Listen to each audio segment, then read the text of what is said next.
Hello everyone, this is David from Automotive Press.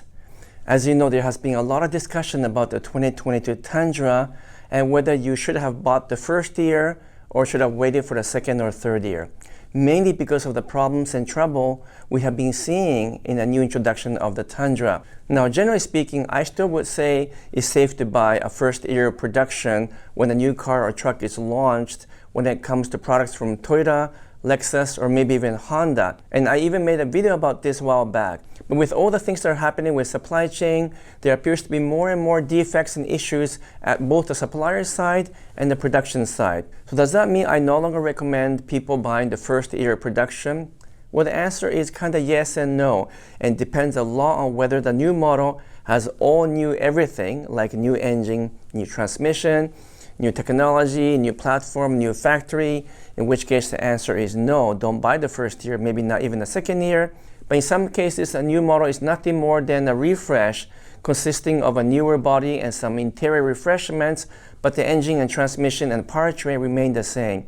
In that case, obviously it's safe to buy the first year. So ultimately, my recommendation on whether or not to buy the first year, it depends on the factors involved in the new model introduction, such as the powertrain, the body design, the interior design, technology, where it's built, and whether or not that factory is new or not. So what I'm going to do now is to share with you engineer's secret, which involves what we call decision matrix, and in it, I'm going to spell out exactly what you should do in terms of buying the first year, second year, or even the third or fourth year of production. Let me take you through that right now so that you will never ever be in a situation where you buy a car or truck and it's going to give you a problem.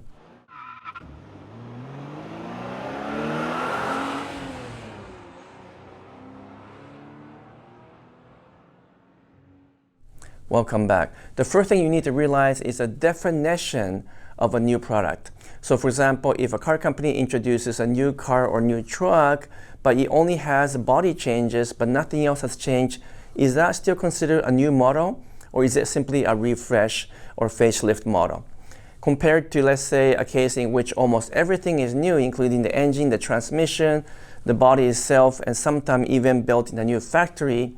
So both cases might be considered to be a new model introduction, but the risk is very different. Something that is all new, from engine to transmission to the factory to the workers, has a much higher risk buying the first year than something that has been facelifted or refreshed, but pretty well everything else behind the scene is not all new. Well, that is pretty safe to buy in the first year. So let me explain to you exactly what you should do in terms of buying a new model based on the range of the changes that the current company have made. So I'm going to include these factors. Does the new model have a brand new powertrain, which includes a new engine as well as a new transmission? That's the first question. The second question I will ask is, does the model has a new body design, which includes all new body as well as all new platform?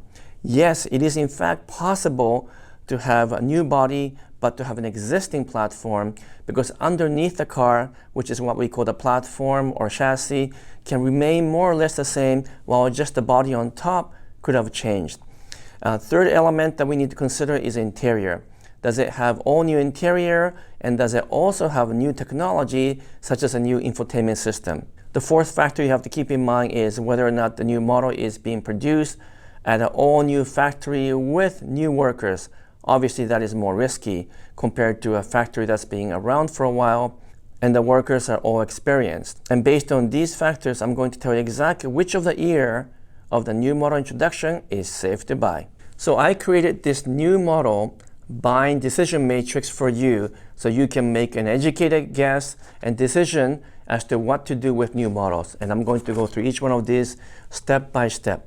The first scenario is when everything is very risky, which includes brand new powertrain, that's new engine, new transmission, and then new body design, which includes both new body and new platform, such as a TNGA platform from Toyota. The third element is that interior is all new, as well as the technology inside of the car or truck is also all new, such as new infotainment system. And then in the worst case or most risky scenario, it's also built in a brand new factory, which doesn't happen very often, such as a new Toyota factory we have seen in Alabama. If the worker is new, not all that experienced, and so is the factory, of course the risk is the highest. So in this scenario, it's new powertrain, new body, new interior, and new factory. In that case, I would avoid buying the first 3 years and instead wait for the facelifted version, which is usually in the 4th year. Now, to be honest, not too many models are in a situation like this where everything is brand new, because most car companies will avoid having that situation because it's simply too risky. So that's scenario 1. Now let's take a look at scenario 2. Scenario 2 is very similar to scenario 1, except it's not built in a brand new factory, which is the most common type of new product introduction. So if you look at my decision matrix one more time, scenario 2 is when the engine is new, the transmission is new, the body is new, it's also based on new platform, and even the interior and the technology is new, but it's built in an existing factory with experienced workers. So at least you minimize the risk of having major issues simply because experienced people are building this new model. But despite that, I would not recommend buying the first 2 years in that particular case in this scenario 2, because it's still somewhat risky, which means I recommend buying 3rd year or later in this particular scenario. So the 3rd scenario is the most common one.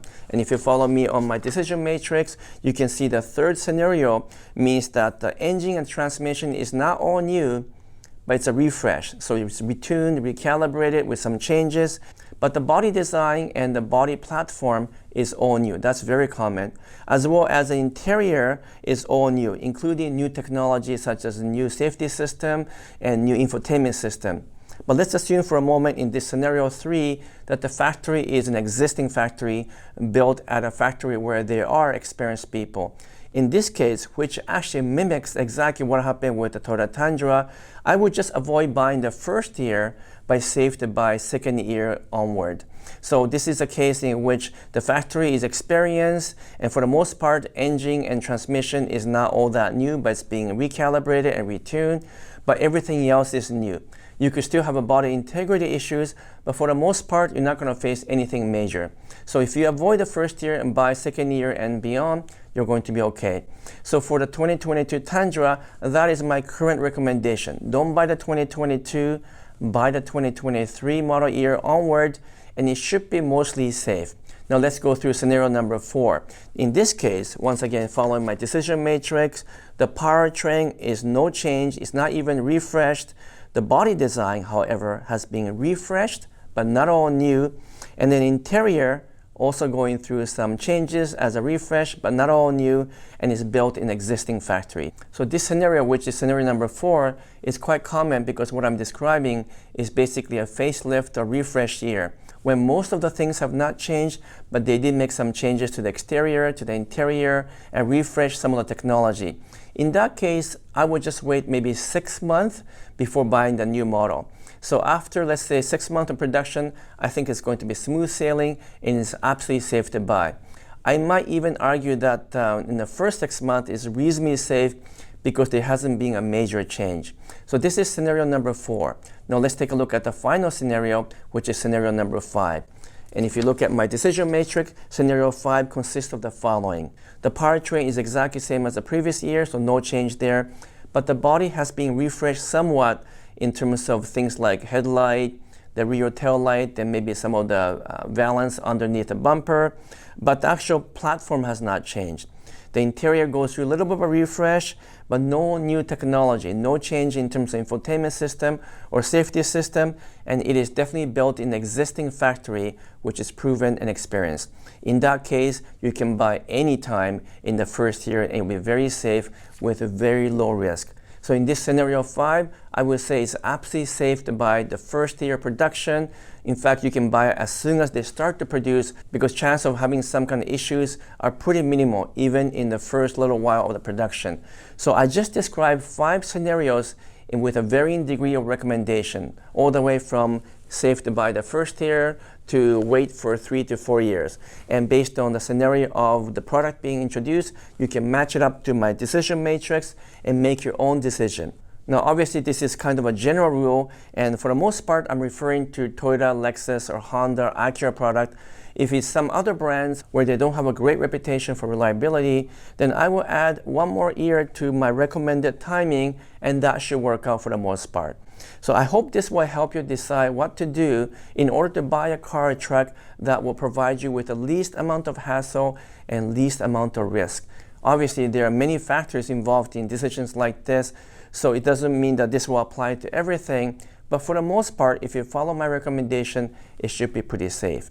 Now, if you found this video helpful, then please let me know, and please subscribe and hit the notification bell, because that will be really helpful for me. So until next time, I'm signing off for now, but thank you so much for watching my video. We'll catch you very soon.